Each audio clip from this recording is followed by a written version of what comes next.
Donc aujourd'hui, on va tout simplement vous montrer où mettre la pile ainsi que la première fois qu'on ouvre l'appareil, qu'est-ce qu'on va s'attendre et qu'est-ce qu'on devrait faire. Donc la première chose que vous allez voir, c'est que dans la boîte, il y a le chargeur. Le chargeur, lui, a 3 pôles ici au fond du chargeur et c'est de s'assurer que les pôles s'alignent bien sur les 3 pôles du chargeur au fond. Et donc, on l'insère tout simplement. Et pour le brancher au mur, ici, j'ai le chargeur pour l'Amérique du Nord. Et donc, les prises, c'est pour l'Amérique du Nord. Dépendant de quel pays et de quel continent, vous allez voir que le chargeur va changer. Mais ce qui est encourageant aussi, c'est que le chargeur il est de 2 voltages, de 100 à 240 volts. Donc, tout ce que vous avez à faire, si vous faites le voyage dans l'Amérique du Nord, en Europe, vous avez tout simplement vous acheter l'adapteur pour la prise de l'Europe. Donc, après avoir chargé la pile, on suggère de peut-être le charger pendant une journée ou pour la nuit, mais 3, 4, 5 heures devraient suffire pour le charger. Il y a une petite lumière indiquant quand le chargeur est complété. Donc, on va prendre la pile et on va prendre l'appareil photo. On va ouvrir la porte de pile en bas et il est sur un ressort.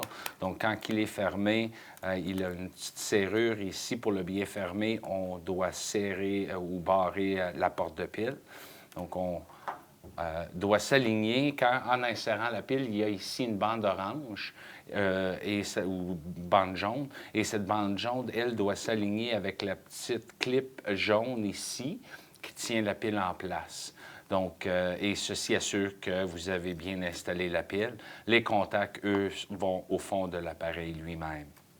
Donc, on va insérer la pile. Et ce que vous voyez à côté aussi, c'est la carte mémoire et où est-ce qu'on peut insérer la carte mémoire. Donc, on prend la carte mémoire. Ici, j'ai juste une carte de 2 GB, mais on suggère une carte de haute capacité qui est de minimum de 4 gigabits, c'est-à-dire ainsi que une vitesse de au moins classe 6, mais préférablement une classe 10. Ceci va vous permettre à prendre avantage de toutes les fonctions de l'appareil. Donc, on va insérer la carte mémoire. La carte mémoire avec l'étiquette vers moi, vers le devant de l'appareil. Vous allez voir ici aussi un petit symbole qui vous indique comment insérer la carte, mais ce que vous allez voir, c'est que elle s'insère seulement d'une façon. Si je l'essaie de le mettre de l'envers, elle ne rentrera pas dans l'appareil photo. Donc, on l'insère avec l'étiquette vers nous.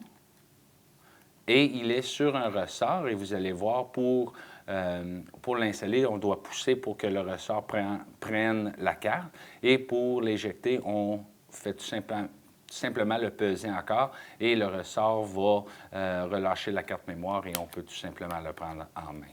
Donc, on le met dedans et on barre la porte, comme j'ai dit tantôt. Donc, pour ouvrir l'appareil photo, c'est vraiment simple. On va enlever le capuchon de la lentille premièrement et on doit tout simplement faire une rotation jusqu'au 28 mm. Et tout de suite, il va nous demander pour la langue. Donc, pour la démonstration, on va aller en français, donc parce que la démonstration est en français. Et on va peser OK. Là, maintenant, il va vous demander pour l'économie d'énergie ou bien un LCD clair. Et ceci vous donne le choix d'avoir plus de piles, plus de pouvoir de piles pour une plus longue durée. Ce qui va arriver, c'est qu'après un certain temps, le LCD va devenir plus foncé pour économiser les piles.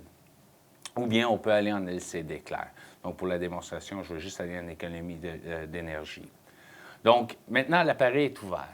Ce qui va arriver, parce que celui-là, on l'a déjà ouvert une fois, l'autre chose qu'il va vous montrer aussi, c'est la date. Donc, je vais aller tout de suite vous montrer la date de l'appareil, comment le changer.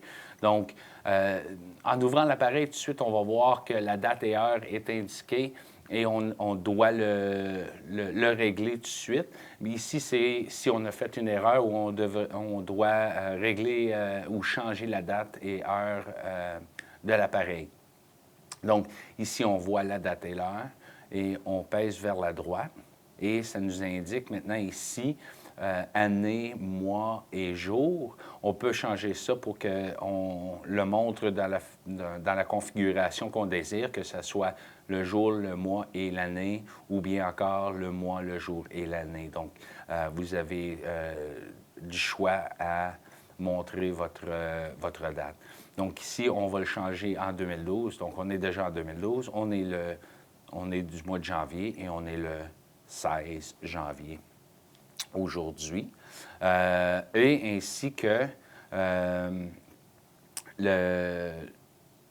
l'heure aussi, parce que l'heure est important. Donc, l'heure, on peut le régler ici. Donc, pour changer les données ici, l'heure ou la date, on peut tout simplement faire la rotation ou bien on peut peser en haut et en bas. Comme vous pouvez voir, quand j'y vais de 11 à 12, ça va changer le AM et PM. Donc, le but ici, c'est de ne pas toucher le bouton menu OK jusqu'à ce qu'on a réglé l'heure comme il faut. Donc, maintenant, on pèse le menu et OK.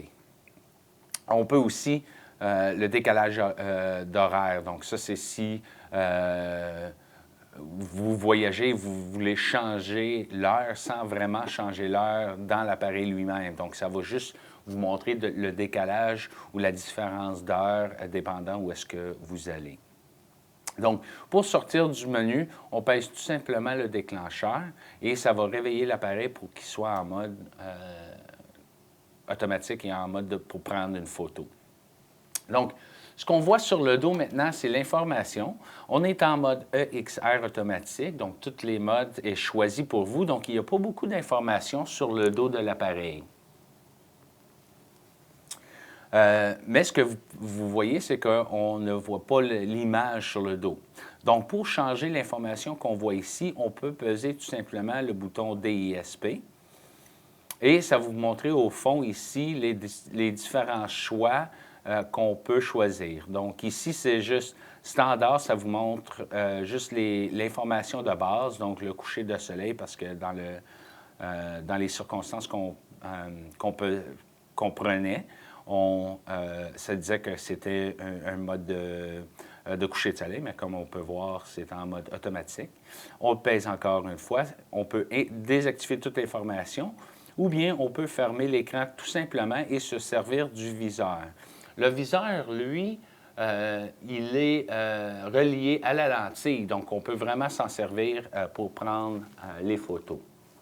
Donc, ici, si on retourne ici sur l'affichage d'informations, ça vous montre ici en bas EXR Auto qu'on est en mode autofocus continuel et ainsi que la détection du visage et toutes les autres informations comme combien de photos qu'on peut prendre.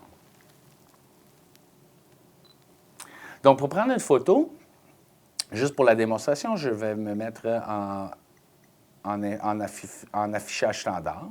Donc, ici, ça va vous montrer la petite croix pour viser, pour prendre la photo. Donc, pour faire la mise au point, on pèse tout simplement le bouton à mi-chemin. Et maintenant, pour prendre une photo, on peut tout simplement déclencher au complet.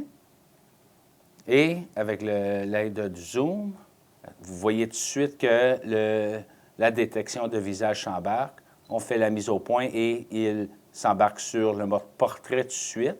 Et on prend la photo juste en déclenchant l'appareil en continuel. Donc, pour vous remontrer ça ici, on va voir que ça fait le mode portrait. Et ensuite, on peut déclencher en déclenchant l'obturateur à tout bout de champ. Donc aussi, dans le menu, dans les paramètres, on a plusieurs options. On peut choisir la langue. Le mode silencieux, ça, c'est quand on est dans un musée, on ne veut aucun flash et aucun bruit sonore. On peut réinitialiser. Ça, c'est quand on a changé de quoi dans dans nos menus et on ne sait pas quoi et on veut remettre l'appareil en mode comme quand on l'a acheté. Formatage de la carte mémoire. Ceci est important avec votre nouvelle carte. On suggère de la formater. Donc ici, ça vous donne le formatage. On pèse vers la droite pour le formatage. Et ici, ça va vous donner d'effacer tous les données. Et on pèse OK et ça l'efface tous les données. Si on va en mode de visionnement de photo, il n'y a plus d'image. Et ceci vous permet d'effacer toutes vos images d'un coup pour vous permettre à nettoyer la carte et le préparer pour la prochaine prise.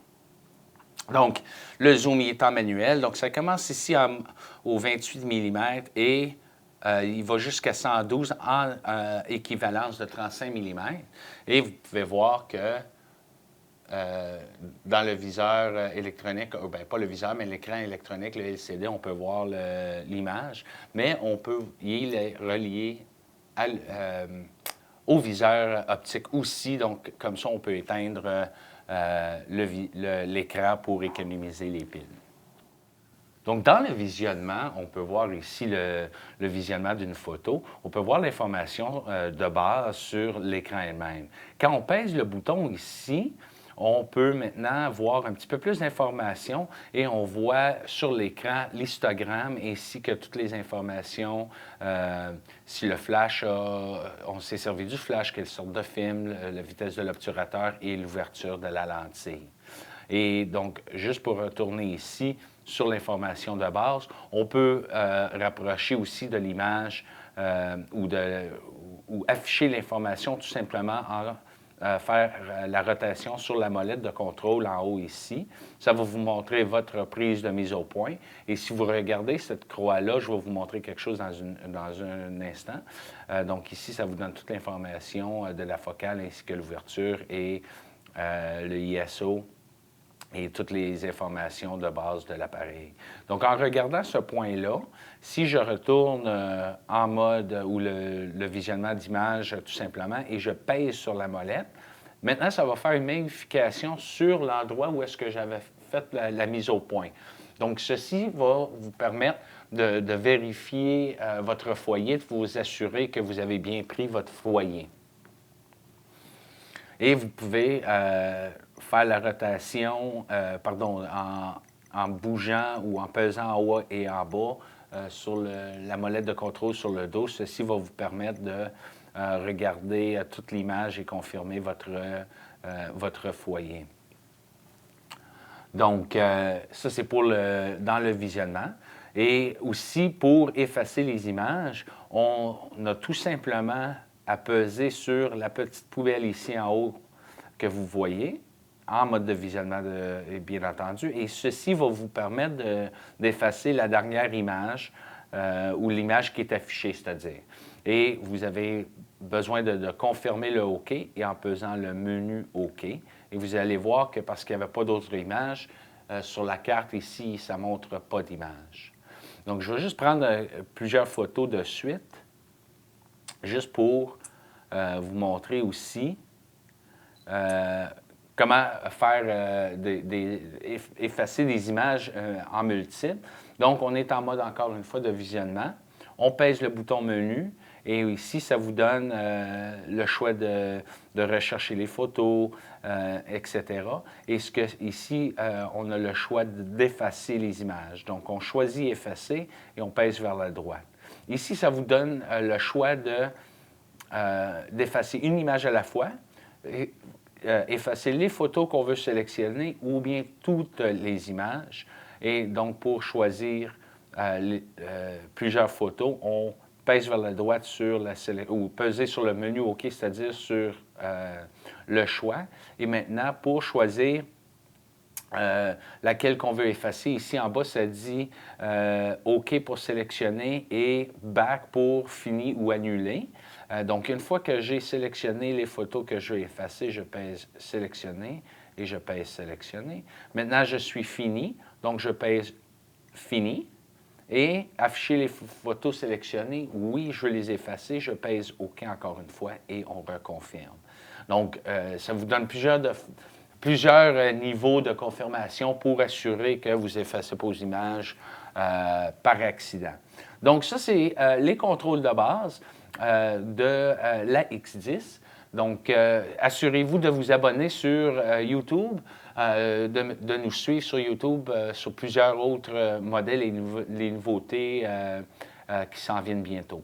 Donc, on vous souhaite bonne photographie. Merci.